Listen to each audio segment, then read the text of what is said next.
pessoal, para quem não me conhece, meu nome é Eliane, sou autora do Momento de Estudar, tanto blog quanto aqui no canal e redes sociais.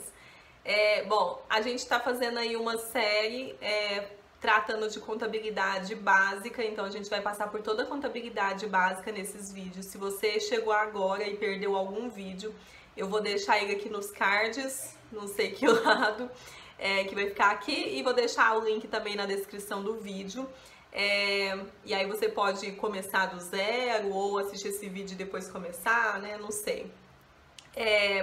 Para quem já estava acompanhando nessa aula, a gente vai começar a parte em que a gente vai ver realmente conceitos para a gente começar a estruturar a nossa contabilidade básica, a nossa contabilidade geral. E a gente vai ver uma sequência aqui, uma aula, e vai dar a sequência, né, nos próximos vídeos. Se você estuda para o exame de suficiência, as matrículas do Momento de Estudar para o CRC, que é o preparatório para o exame de suficiência comigo, elas estão abertas. Eu vou deixar, se bem que eu não sei quando você vai assistir esse vídeo, né? Porque, em geral, eu fecho as matrículas faltando um mês para a prova. Então, eu não sei, nesse momento que eu tô gravando, eu ainda não sei quando será a prova. Mas, né, eu vou deixar todas as informações, o link aqui na descrição do vídeo. E aí, se elas estiverem abertas, você pode vir estudar com a gente. Vou deixar também os outros links dos nossos outros cursos. A gente tem um curso de contabilidade, o curso regular de contabilidade geral. E a gente tem a nossa comunidade MDE. Então, eu vou deixar os links também aqui. Se as matrículas estiverem fechadas para alguma das turmas, eu sempre vou deixar o link para você se inscrever na nossa lista. E aí você vai ser informado quando as inscrições, as matrículas forem abertas, tá?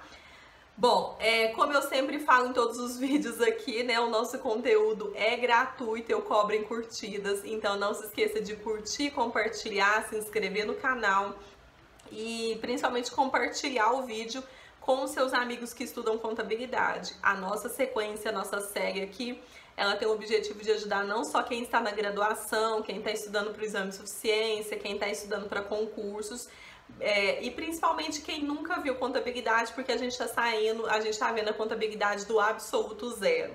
Então, eu convido que vocês participem, deixando comentários, interagindo aqui, principalmente deixando os comentários, porque eu tento responder a maior quantidade de dúvidas possíveis de vocês, e compartilhando o vídeo para que essa série possa ser útil à maior quantidade de pessoas possíveis, tá bom?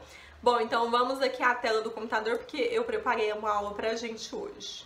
Bom, gente, então, nessa aula a gente vai começar a parte de contas. Então, o que são contas, né? Então, a gente vai ver aqui nessa aula. Deixa eu pegar a caneta aqui. A gente vai ver a parte de contas e a parte dos aspectos qualitativos e quantitativos. E na próxima aula a gente vai ver sobre o plano de contas, tá? Bom, deixa eu ver se é isso mesmo. Acho que eu tô atropelando alguma coisa. Não, é isso mesmo. A gente vai ver a parte de contas agora.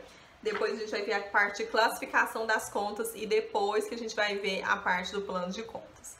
Mas enfim, o que são contas então?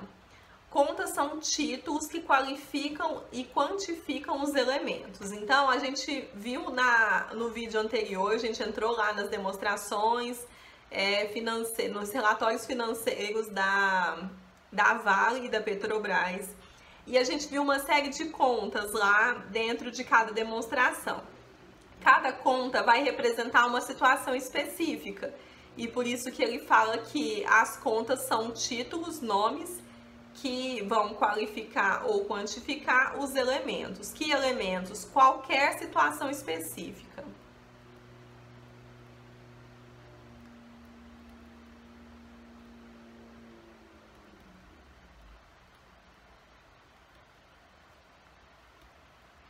Então, a gente vai ter qualquer situação. A gente vai ter, por exemplo, a conta caixa, que vai representar os nossos dinheiros que a gente tem ali disponível, que eu comentei no início do vídeo, por exemplo, o dinheiro do bolso da empresa, né?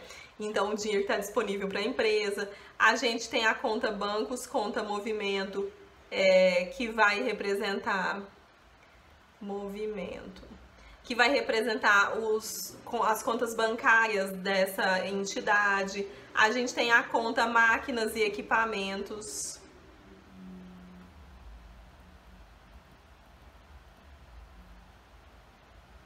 A conta máquinas e equipamentos, que vai representar todas as máquinas e equipamentos que a entidade possui, e assim por diante. A gente vai ver que a gente tem uma infinidade de contas e cada uma delas nada mais é do que um título, um nome, é um nome para uma situação, e ela vai qualificar. Então existe a qualificação dessa situação. Essa situação, ela pode ter uma qualidade, que vai especificar a situação, e uma quantidade que vai representar o valor que cada item tem. Então, vamos supor que eu tenho a conta caixa, e na minha conta caixa tem R$1.500. E aqui é um 5, tá? Ai, gente, R$1.500. Então, a gente tem uma situação que vai de qualidade, o nome vai especificar o título dessa situação, a palavra caixa vai representar para a gente aquilo que a gente tem de dinheiro disponível dentro da entidade nesse momento, e a parte quantitativa, que a gente tem um valor de R$1.500, que vai representar para a gente a quantidade que temos dessa conta caixa nessa entidade. E assim sucessivamente, cada conta vai ter um valor, a palavra, o título, o nome da conta vai representar uma situação específica, e o valor monetário vai representar o valor monetário que está disponível lá na entidade, determinando aquela situação, tá? Então, a conta é isso. As contas, por sua vez, são agrupadas por características comuns, formando grupos de contas que, por sua vez, são organizadas no plano de contas. E aí a gente vai ver o plano de contas logo mais nos próximos vídeos, mas a gente tem que entender primeiro que as contas, cada conta, a gente vai ter várias contas e elas são agrupadas representando características comuns. O que são características comuns? Por exemplo, na conta caixa e na conta bancos conta movimento, elas representam contas que a gente tem com caráter líquido, então a gente pode sacar a qualquer momento, a gente tem o dinheiro ali disponível. Elas vão representar para a gente disponibilidades, então elas vão vou colocar de cá, deixa eu apagar, não, nem vou apagar, né? Deixa eu colocar aqui. Elas vão representar disponibilidades.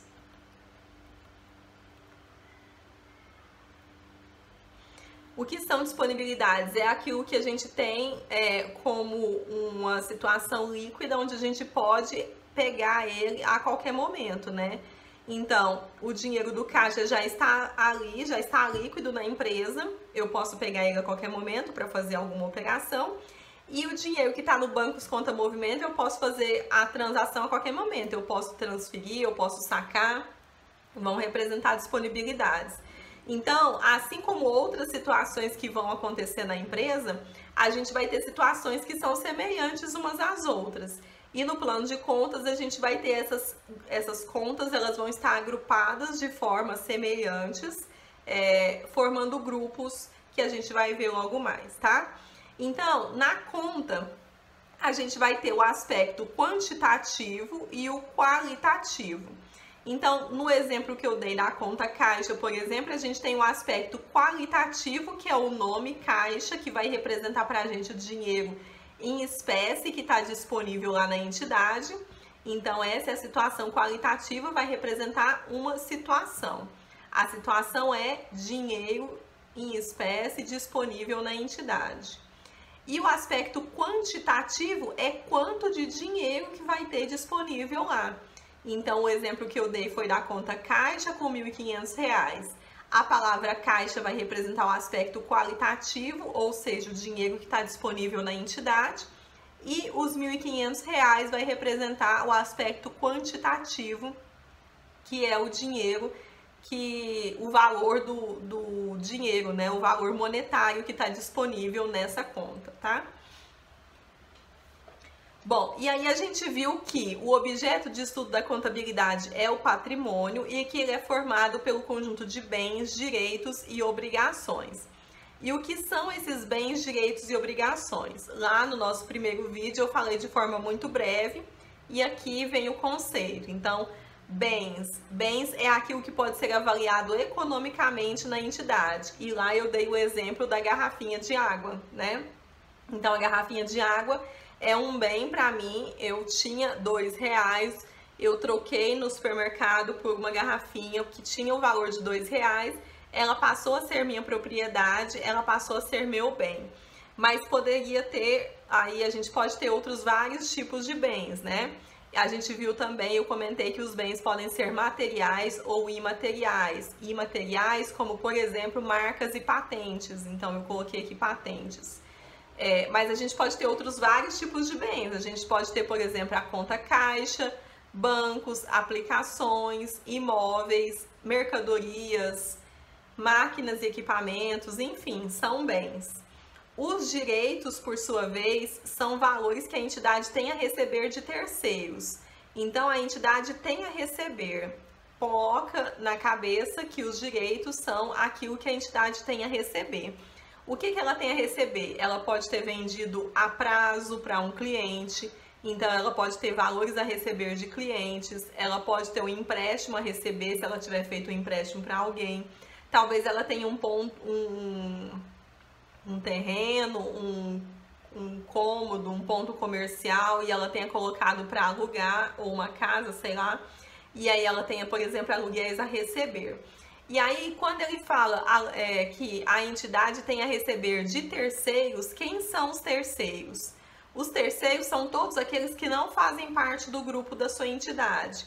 Então, vamos supor que a sua entidade talvez seja uma sociedade entre você e seus irmãos, entre você e seu vizinho, entre você, sei lá, entre algumas pessoas, e todo mundo que está de fora dessa empresa são terceiros, independente se for pessoa física ou jurídica, tá? Vão ser todos aqueles que não fazem parte da entidade. E não fazer parte da entidade quer dizer não faz parte do grupo de sócios, tá?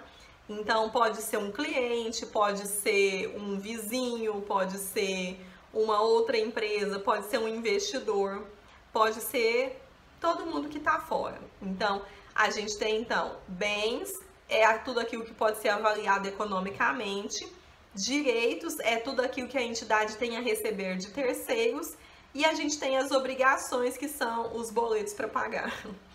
São tudo aquilo que a entidade tem a pagar para terceiros. Quem são os terceiros? Todos aqueles que estão fora da entidade.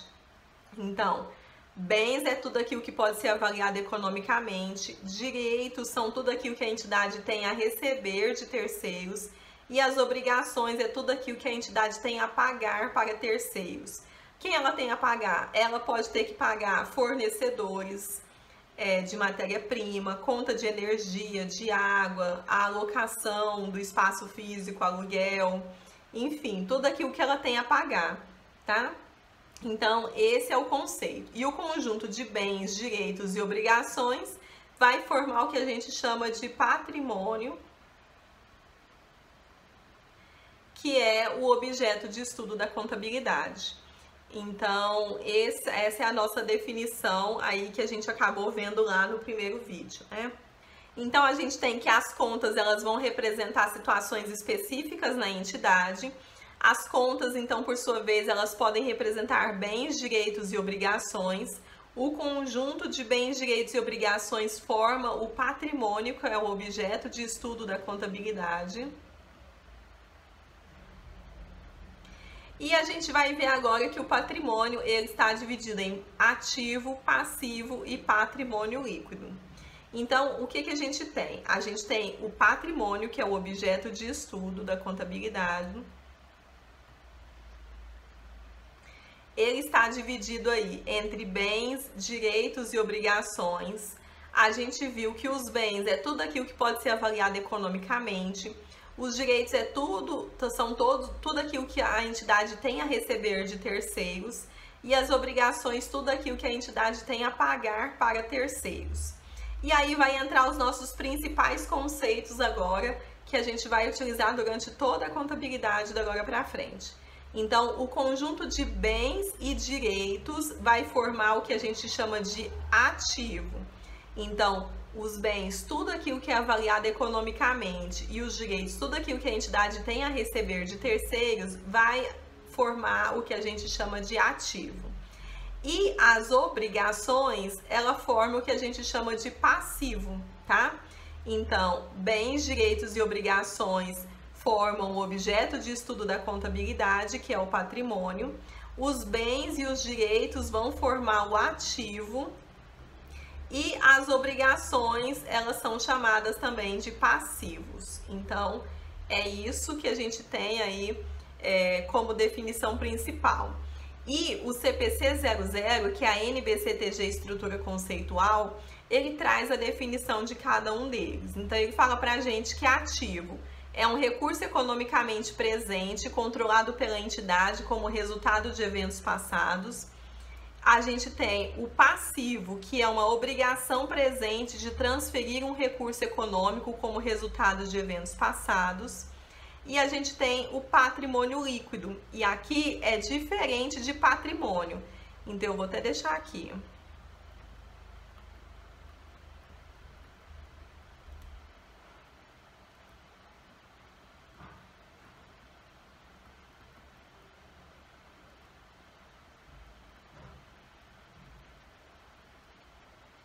Então, o patrimônio é diferente do patrimônio líquido. O patrimônio, ele é o objeto de estudo da contabilidade.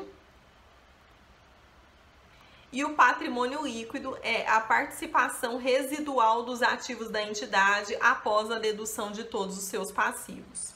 Então, a gente vai ver aqui, na definição de cada um, que a gente tem, então, quando você tem todo o conjunto de uma entidade, você vai ter, então, os bens, que é tudo aquilo que é avaliado economicamente, os direitos, que é tudo aquilo que a entidade tem a receber de terceiros. E aí você concorda comigo que aqui, em uma situação normal, vai se trazer uma situação positiva, né? Tudo aqui tende a avaliar com uma forma positiva, como bens, né, e direitos vão formar o ativo. Mas desse ativo, de todo o ativo que a entidade tem, você concorda que ela tem algumas obrigações que são os passivos? Então, quando ela pega todo esse ativo que ela tem, que é formado por todos os conjuntos, todos os bens e todos os direitos, isso não vai refletir o patrimônio dela. Por quê? Porque ela também tem boletos para pagar, então ela tem dívidas, ela tem obrigações. E aí, só quando a gente pega esse ativo, subtrai do passivo, que a gente vai encontrar o patrimônio líquido. O patrimônio líquido, então, é o valor residual de todos os ativos deduzido dos passivos. Ou seja, aqui que vai representar o que realmente a empresa tem. Então, é isso que é a definição aqui que a gente acabou de ver. O patrimônio líquido é a participação residual nos ativos da entidade após a dedução de todos os seus passivos. De tudo aquilo de bens e de direitos que a empresa tem, quando a gente tirar as obrigações, o que sobrar é o que realmente vai mostrar pra gente o que a entidade tem lá como patrimônio, tá? Então, o objeto de estudo da contabilidade é o patrimônio. E o que realmente a empresa tem lá dentro dela, né? Como se fossem as entranhas da entidade.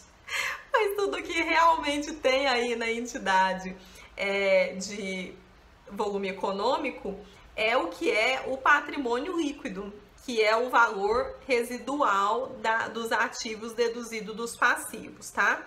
Então, por isso que o patrimônio é diferente do patrimônio líquido. E o patrimônio, aí a gente viu aqui, que ele é formado pelo conjunto de bens, direitos e obrigações. E eu fiz uma lambança aqui, né? Deixa eu apagar. Os bens, direitos e obrigações vão formar o conjunto aqui, o patrimônio. Mas o patrimônio líquido, na verdade, vai ser o ativo menos o passivo, que seria a mesma coisa de dizer que são os bens mais os direitos, né? Menos os passivos. Então, o patrimônio líquido nada mais é do que os bens mais os direitos menos as obrigações. Bom, aí a gente tem então a nossa primeira equação fundamental aqui, que é a equação fundamental do patrimônio, que é exatamente o que ele acabou de falar pra gente aqui, que o patrimônio líquido é a participação residual nos ativos da entidade após a dedução de todos os seus passivos. Ou seja, o patrimônio líquido é o ativo menos o passivo. Então, patrimônio líquido, que a gente também vai chamar de PL nos nossos estudos contábeis, é igual ao ativo, que é chamada de A, menos o passivo, que é chamado de P, tá? E aqui vai trazer também para a gente a nossa equação patrimonial. A equação patrimonial é o ativo, que é igual ao passivo, mais patrimônio líquido. E aí, aqui a mesma coisa, né? Se a gente isola o patrimônio líquido, a gente vai ter, então, aqui o ativo menos o passivo. Então, a equação é praticamente a mesma equação, a situação é a mesma, só que escrita de formas diferentes, tá? Então, não precisa ficar assustado com isso. Aí, aqui, vou deixar aqui dessa forma. Então, é isso. Então, a gente tem a equação fundamental do patrimônio, que é o patrimônio líquido, é igual ao ativo menos o passivo. E a equação patrimonial, que é o ativo, que é igual ao passivo, mais patrimônio líquido. Então, é isso. Então, a gente tem aqui a diferença de patrimônio e de patrimônio líquido. Então, o patrimônio é o objeto de estudo da contabilidade, é formado pelo conjunto de bens, direitos e obrigações, e o patrimônio nada mais é do que os bens, mais os direitos, mais as obrigações, né? O patrimônio. O patrimônio líquido, como o próprio nome fala, é líquido, então é o interesse residual, é o resíduo, depois de todos os ativos que você tem, você vai tirar as obrigações, o que sobra é o resíduo, é o patrimônio líquido. Então, vou colocar aqui PL. É o interesse residual nos ativos da entidade após a dedução dos seus passivos, e a gente tem a fórmula aí, né? Então, o patrimônio líquido é igual ao ativo menos o passivo. E aí, essas contas, esses grupos, né? Porque isso aqui são grupos de contas, dentro do ativo vão ter várias contas, dentro do passivo várias contas, dentro do patrimônio líquido várias contas. Então, essas contas aqui, nesse momento, a gente vai ver que elas são chamadas de contas patrimoniais. Então, ativo, passivo e patrimônio líquido são chamadas de contas patrimoniais. E depois a gente vai ver que a gente vai ter também as contas de resultado.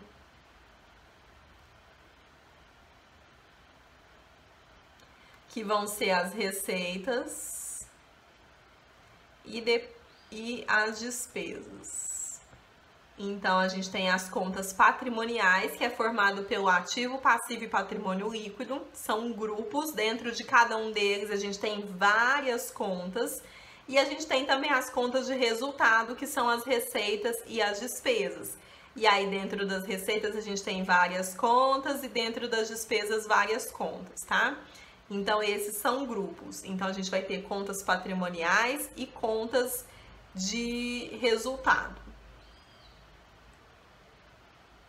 Bom, então é isso, pessoal. Nessa nossa aula a gente vai parar por aqui. Na próxima aula a gente vai ver um pouco mais sobre a classificação das contas para poder entrar no plano de contas. Se você assistiu até aqui, eu agradeço e peço que você curta o vídeo, se inscreva no canal, ative as notificações, né? Também para você ser avisado quando os próximos vídeos entrarem. Toda a nossa programação de vídeos eu vou deixar da semana, né? Eu vou deixar na descrição do vídeo. E se você tiver qualquer dúvida, deixe nos comentários que eu vou responder o máximo que eu conseguir, tá bom? Muito obrigada por ter assistido até aqui. Não se esqueça de se inscrever no canal. Você também pode me adicionar, aliás, me seguir, eu sempre confundo. Lá no Instagram, que é @momento de estudar, e no meu pessoal, que é Reis Eliane 2. A gente se vê no nosso próximo vídeo. Bons estudos e até mais!